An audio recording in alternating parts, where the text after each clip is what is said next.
What's going on, everybody? Welcome back to the channel. It's your favorite uncle, Chris D, aka Willy Wonka, aka Doobie Man, back in the motherfucking house, back with another stream of consciousness.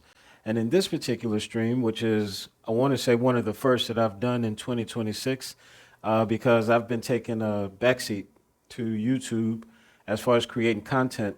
And what I've been doing over the past couple months is just looking at what is out there as far as what information is being provided to people who have interest about the Dominican Republic and just playing my part. You have to know when your time is past. I feel like my channel is specific to brothers who want to connect or who want information that only I can provide, as having lived here for 13 years plus, having my own business here, and it being successful up to this point. I can speak on a lot of brothers that have come and gone, brothers who got caught up in the mix, brothers who have come here, started businesses. Those businesses were successful for a time and then no. But what I really want to focus on today is the people I can't stand.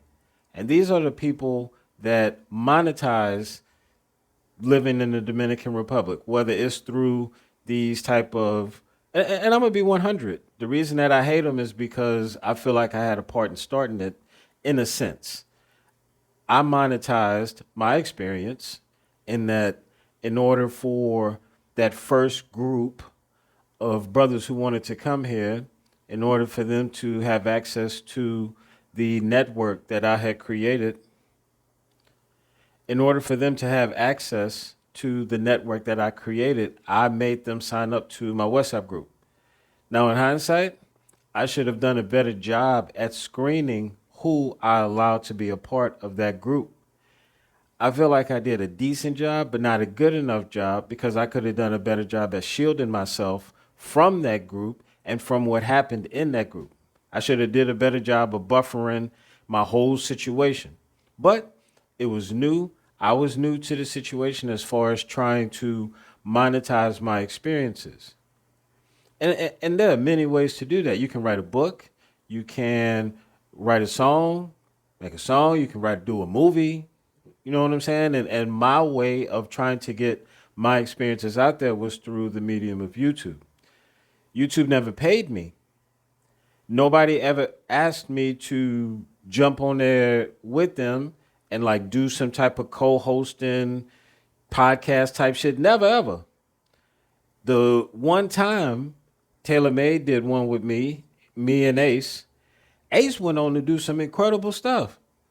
Ace got like millions of views on his channel. He's able to provide for his family.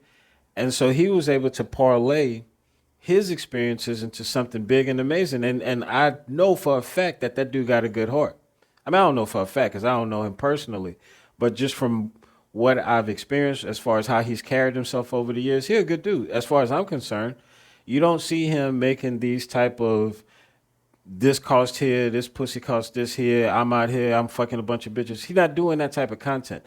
He's doing more like, I'm a dude, I'm black, I'm from the States, this is my experience in this place. This is me trying to give you my perspective and my view of what I'm seeing in this other place that you either can't go to or have never been to, or maybe you have plans on visiting and you just want to see what it's about. That is what makes channels like that, I think, very interesting and compelling for the content. The only issue with that is that if you're a person that is not localized in one specific place, in order for you to continue to grow, you have to continue to visit new places. That's cool if the people that support you actually support you. This is Mary Jane Bynum. This is Ace. These are channels like that. What about the channels that choose to focus on one particular location? So there's not that many black, big Dominican channels that I've seen. All of the channels that I've seen are small in the sense of YouTube, not having like millions and millions of views. The only person that even really came close to touching that, in my opinion, was Miko. When Miko was doing his thing, he was getting 200, 150,000 views every time he would pull up to a dangerous hood in Dominican Republic. He'd be like, the most dangerous hood in Santo Domingo, the most dangerous hood and whatever. And then he would have like on the street interviews with niggas, I shouldn't say niggas, but dudes from that area, just repping where they from and what they about, et cetera, et cetera.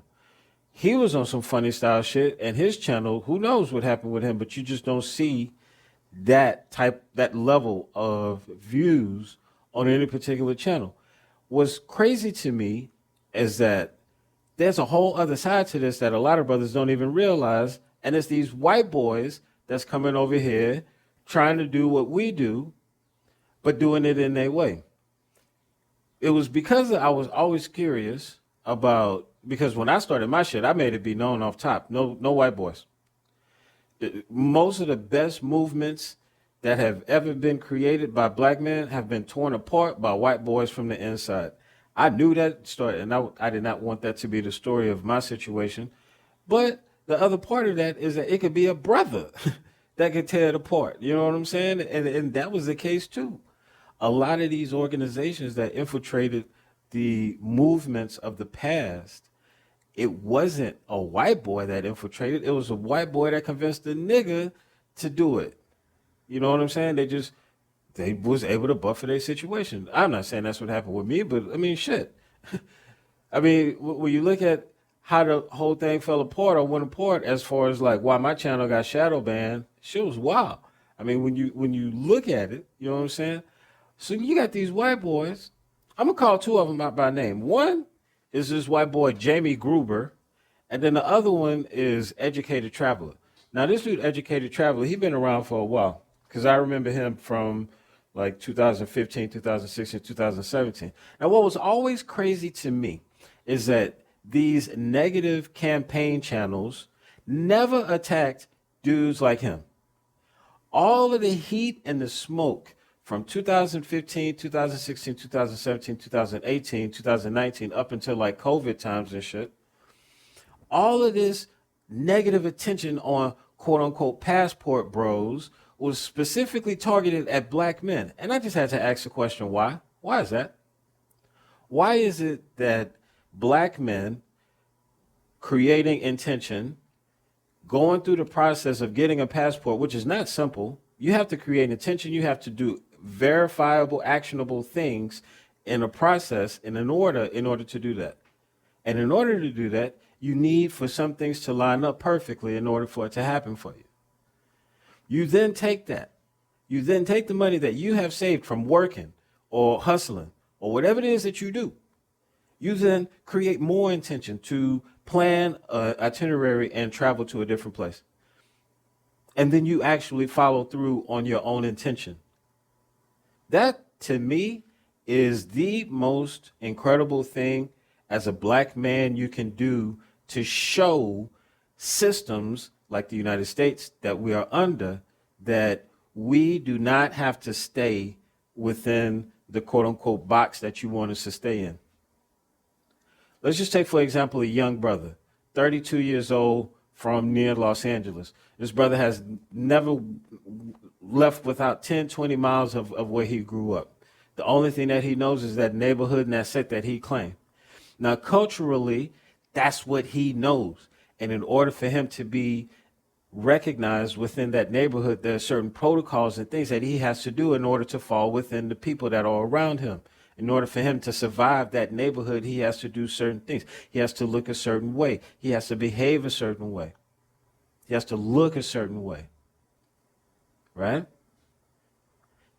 You take another young brother from Texas, in Houston or Dallas, Chicago, same thing, 10, 20-mile radius. Most brothers never make it outside of that box.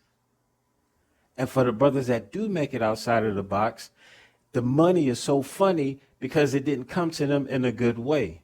Whenever you hustling and doing shit on the side, the money doesn't feel real because the intention behind the creation doesn't match what you feel inside, doesn't match the actions that you are portraying or that you are exhibiting to others. It doesn't match. And so it don't feel right. So imagine a brother who work every day. He a garbage man. He worked 48 hours a week. He an Amazon truck driver working 60 some hours a week. Imagine he save up just enough to catch a Spirit flight, come to Santo Domingo, kick it with his little shorty that he been good with for a couple weeks, couple months, whatever. Every time he come through, she meet him at the airport, jump in his arms, hugging on him, kissing on him. They go back to the crib. He renting out a little Airbnb, or maybe he got his own spot here. He don't live in it, but every time he take a trip, he got a spot that he could come to. He got a homeboy that drive a taxi, so that way he ain't got to worry about hey, my friend, he ain't got to worry about none of that, because his boy waiting on him as soon as he get out of the airport. As soon as he touched down, he in the car, lighting up a blunt, on his way to his spot, because his boy took care of him. As soon as he gets to the spot with the shorty, she already cooked. As soon as he come in, it's like this nigga's walking into his house. Walk in, shorty already got everything laid out. This nigga grubbing down. This a couple hours ago, this nigga was arguing with TSA. Now, this nigga sitting on the couch, motherfucking sun blowing, wind blowing, sun out. Shorty in there, some booty shorts, got her ponytail up, throwing down. She put that plate in front of you, rice, beans, avocado, juice, meat, chicken. And you just sitting there like, damn. What is the issue with somebody who won't do that? This is what I never understood about these channels that came for brothers who was just trying to escape what we call the Matrix. For us, as far as the first group, what we define the Matrix as is the system in which you live in that keeps you contained in the same mundane lifestyle, day to day, month to month, year to year, until you die. As far as America is concerned, they wouldn't give a fuck if you took the trash or you worked that garbage truck job, Amazon job, until you fall the fuck out. And then when you fall the fuck out, they want you to go to the hospital, get up on some medication until you die. And as soon as you die, they're going to take everything that you own. Nobody going to care. And what we were simply saying is that before we get to that point, can we live a little? Can we travel? Can we get to know people and experiences outside of what y'all showing us? Is that possible? Is it possible for me to take off this big ass backpack that I have to wear every day with expectations and unfulfilled potential futures and baby mama drama and niggas at work hating and niggas from the set trying to get up on me, or niggas trying to hit on my girl, or all this other shit? Can I just take that backpack off for a second and go somewhere where I ain't got to be like that, where nobody know me for who I was and only for who I am and the person that I portray as far as in this moment, in this exact time? Is that cool? It's almost like the hate that brothers get is because they don't want to see us like that. They want us to stay angry. They want us to stay frustrated and pissed off and mad and going at each other and shit like that. And that's why a whole lot of brothers won't even hear this type of shit.